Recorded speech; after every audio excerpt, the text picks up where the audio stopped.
نحمده ونصلي على رسوله الكريم أما بعد فقد قال الله تبارك وتعالى في القرآن المجيد والفرقان الحميد فأعوذ بالله من الشيطان الرجيم بسم الله الرحمن الرحيم يا أيها الذين آمنوا كتب عليكم الصيام كما كتب على الذين من قبلكم لعلكم تتقون صدق الله العظيم۔ میرے محترم بزرگ و دوستوں اور عظیم بھائیوں، جیسا کہ آپ حضرات کو معلوم ہے کہ چند دن کے بعد انشاءاللہ رمضان المبارک کا مہینہ شروع ہونے والا ہے، اور یہ مبارک مہینہ بڑا بابرکت مہینہ ہے۔ کون مسلمان شخص ایسا ہوگا جو اس کی برکت اور اس کی عظمت سے واقف نہ ہو؟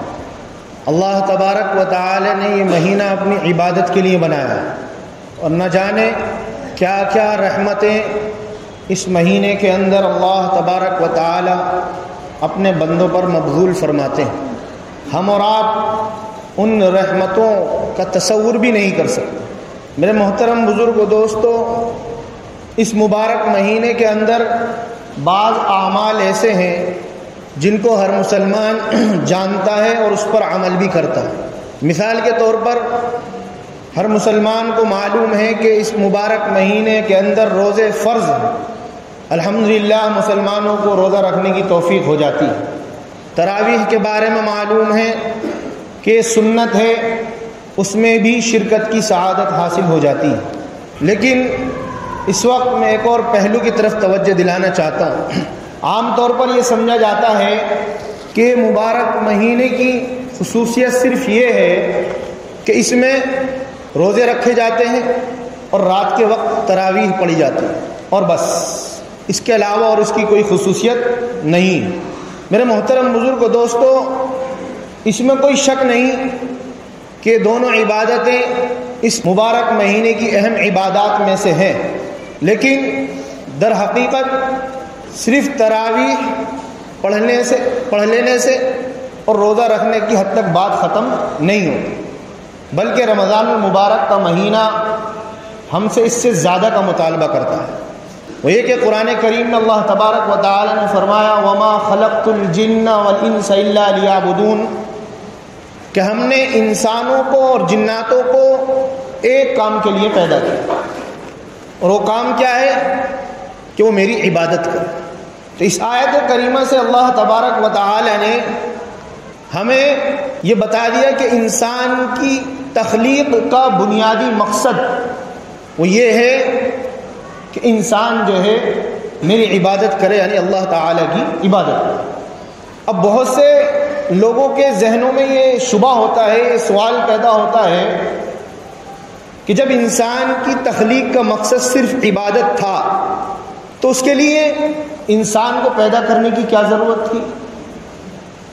یہ کام تو فرشتے بہت پہلے سے انجام دے رہے تھے اور اچھی طرح انجام دے رہے، تو انسان کو اس کام کے لیے کیوں پیدا فرمایا؟ فرشتے عبادت، تسبیح اور تقدیس میں لگے ہوئے تھے۔ یہی وجہ ہے کہ جب سیدنا حضرت آدم علیہ السلام کو اللہ تبارک و تعالی نے تخلیق فرمانے کا ارادہ کیا اور فرشتوں کو بتایا کہ میں ایک ایسی مخلوق پیدا کرنے والا ہوں، تو فرشتوں نے بے ساختہ یہ کہا کہ آپ ایک ایسی مخلوق پیدا کرنے والے ہیں جو زمین میں فساد مچائے گی اور خون ریزی کرے گی، تسبیح اور تقدیس تو ہم انجام دے رہے ہیں۔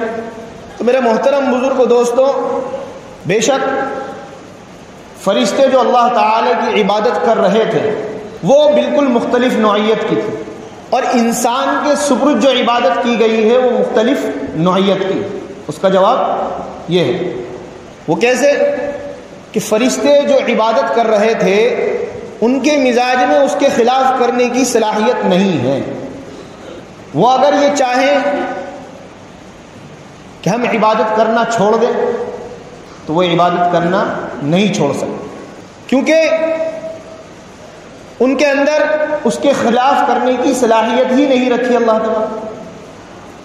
گناہ وہ کر ہی نہیں سکتے، ان کے اندر سے اللہ تبارک و تعالی نے گناہ کا امکان ہی ختم کر دیا۔ نہ انہیں بھوک لگتی ہے، نہ ان کو پیاس لگتی ہے، نہ ان کو شہوانی تقاضا پیدا ہوتا ہے، حتیٰ کہ گناہ کا وسوسہ یعنی خیال بھی نہیں آتا، گناہ کی خواہش اور اس پر اقدام تو دور کی بات ہے۔ اس لیے جب ان کے اندر یہ صلاحیت نہیں ہے تو ان کی عبادت پر کوئی اجر و ثواب بھی نہیں ہے۔ اب اگر فرشتے گناہ نہیں کر رہے ہیں تو یہ کمال کی بات نہیں ہے، اور جب کمال کی بات نہیں ہے تو پھر جنت والا اجر و ثواب بھی مرتب نہیں ہو۔ اس کو مثال سے سمجھیے کہ ایک نابینا شخص ہے، ایک شخص کی بینائی نہیں ہے اور ساری عمر اس نے کبھی ٹی وی نہیں دیکھا، فلم نہیں دیکھی، غیر محرم پر نظر نہیں ڈالی، تو میرے محترم بزرگ و دوستو بتائیے آپ کہ ان گناہ کے نہ کرنے میں اس کا کوئی کمال ظاہر ہوا؟ کوئی کمال نہیں۔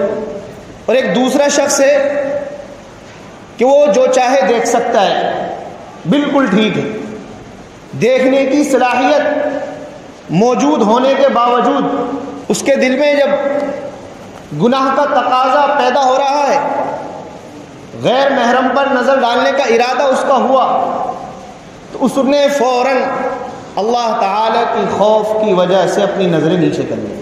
اب بظاہر دونوں گناہ سے بچ رہے ہیں، پہلے والا بھی گناہ سے بچ رہا ہے، دوسرا والا بھی گناہ سے بچ رہا ہے، لیکن پہلے والے کا گناہ سے بچنا کوئی کمال کی بات نہیں، دوسرے والے کے گناہ سے بچنا جو ہے وہ کمال کی بات ہے۔ کیوں؟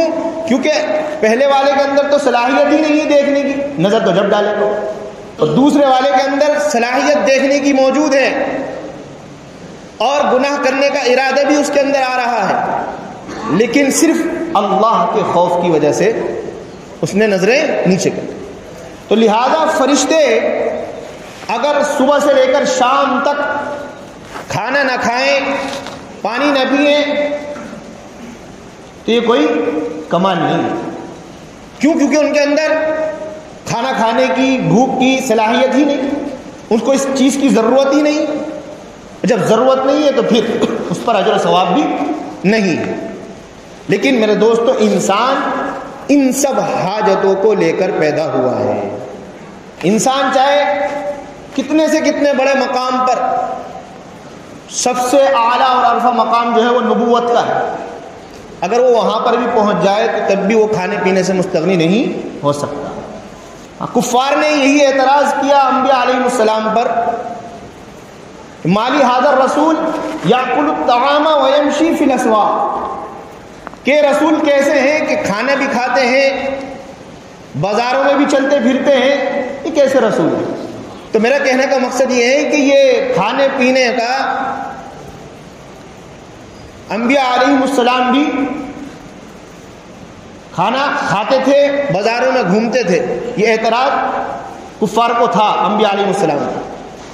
اس لیے اگر کوئی کسی انسان کو بھوک لگ رہی ہے، وہ اگر اللہ تبارک و تعالی کے خوف کی وجہ سے کھانا نہیں کھا رہا تو یہ کمال کی بات ہے۔ اس لیے کہ جب اللہ تبارک و تعالی نے حضرت آدم علیہ السلام کو پیدا کرنے کا یعنی ان کی تخلیق کا ارادہ فرمایا اور فرشتوں کو بتایا کہ میں ایک ایسی مخلوق پیدا کرنے والا ہوں جس کو بھوک بھی لگے گی، پیاس بھی لگے گی، شہوانی تقاضے بھی پیدا ہوں گے، اور گناہ کے تقاضے، گناہ کرنے کے داعیے بھی اس کے اندر پیدا ہوں گے، لیکن جب اس کو گناہ کا داعیہ پیدا ہوگا تو مجھ کو یاد کر کے اپنے نفس کو اس گناہ سے بچا لے۔ اس کی یہ عبادت، اس کا گناہ سے بچنا ہمارے ہاں بڑی قدر و قیمت رکھتا ہے، اور اس کے اجر و ثواب ہم نے اس کو بدلہ دینے کے لیے ایک ایسی جنت تیار کر رکھی ہے جس کی صفت ارض السماوات والارض، ان ساتوں آسمان ساتوں زمین سے بھی بڑھ، اس لیے کہ اس کے اندر داعیہ اور تقاضا ہو رہا ہے، خواہشات پیدا ہو رہی ہیں، گناہ کے محرکات سامنے آ رہے ہیں، لیکن وہ ہمارے خوف کی وجہ سے، ہماری عظمت کی تصور سے اپنے آپ کو گناہ سے بچا لیتا ہے، اپنی زبان کو گناہ سے بچا لیتا ہے، اپنی آنکھ کو گناہ سے بچا لیتا ہے، اپنے ہاتھوں کو گناہ سے روک لیتا ہے، اور گناہوں کی طرف اٹھتے ہوئے قدموں کو روک لیتا ہے. تو یہ عبادت فرشتوں کے بس میں نہیں تھی، اس لیے انسان کو پیدا کیا. میں نے شروع میں آیت تلاوت کری، یا ایھا الذین آمنوا کتب علیکم الصیام کما کتب علی الذین من قبلکم لعلکم تتقون، کہ اللہ تبارک و تعالی نے اس آیت میں فرمایا کہ ایمان والو تم پر روزے فرض کیے گئے ہیں، اور صرف تم یہ نہ سمجھو کہ تم پر ہی فرض کیے گئے، بلکہ تم سے پہلی جو امتیں تھیں ان پر بھی فرض کیے. اور کس لیے؟ تاکہ تم پرہیزگار بن جاؤ، متقی بن جاؤ. تو معلوم ہوا کہ اس مہینے کو اللہ تبارک و تعالی نے جو مقرر فرمایا ہے کہ انسان کے اصل مقصد تخلیق یعنی عبادت کی طرف اس مہینے کے اندر انسان لوٹ کر آئے، جس کے لیے اس کو پیدا کیا گیا، جس کے لیے اس کو دنیا میں بھیجا گیا. تو اس مہینے کے اندر وہ اس عبادت میں لگے، اور پورے سال جو اس سے گناہ سرزد ہوئے ہیں ان کو بخشوائے، اور دل کی صلاحیتوں پر جو میل کچیل آ چکا ہے ان کو دھلوائے، اور دل پر جو غفلت کے پردے پڑ گئے ان کو اٹھوائے. اس لیے ہم نے یہ مہینہ مقرر کیا. تو معلوم ہوا کہ رمضان المبارک کے مہینے میں صرف روزہ رکھ لینے سے، تراویح کے پڑھ لینے سے بات ختم نہیں ہوتی، بلکہ اس مہینے کا تقاضا یہ ہے کہ انسان اپنے آپ کو اس مہینے کے اندر دوسرے کاموں سے اپنے آپ کو فارغ کر لے. کیوں؟